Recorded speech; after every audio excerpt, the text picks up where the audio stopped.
Exhaustion draped over me like a heavy shroud, every bone in my body aching for the solace of sleep. It had been a relentless week, and I craved nothing more than the sweet release of rest.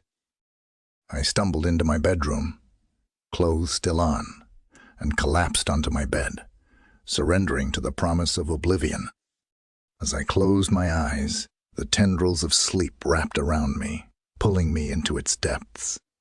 Time slipped away, and I drifted into a dreamless slumber. When I opened my eyes, my surroundings were shrouded in darkness. My body felt heavy, as though it was encased in stone. Panic clawed at the edges of my mind as I tried to move, to call out, but my limbs remained unresponsive, my voice trapped within my throat.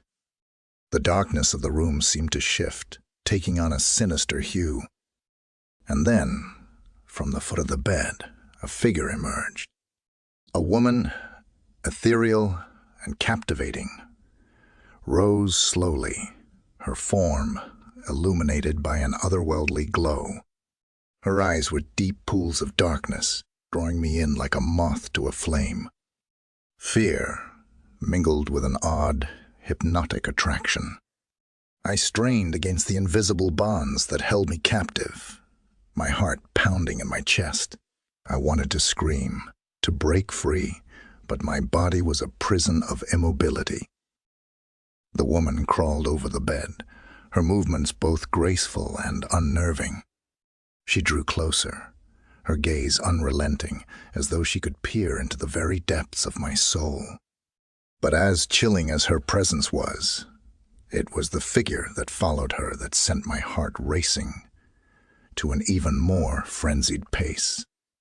Behind the woman, emerging like a specter from billowy gray clouds, was a ghostly face of a man. His features were distorted, a macabre grin stretching across his translucent visage. His hollow eyes bored into me, sending a shiver down my spine.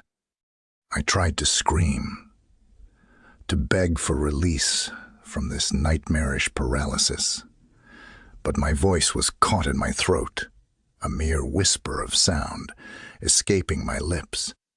The woman's face was inches from mine now, her lips parting as if to speak, yet no sound reached my ears.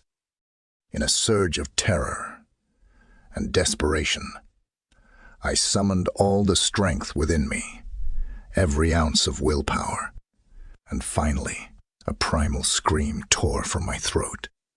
I jolted awake, my body drenched in sweat, my heart pounding like a war drum. The room was empty, bathed in the soft glow of the moonlight filtering through the window. Gasping for breath, I stumbled out of bed, my legs shaky beneath me. I needed something, anything, to ground me in reality.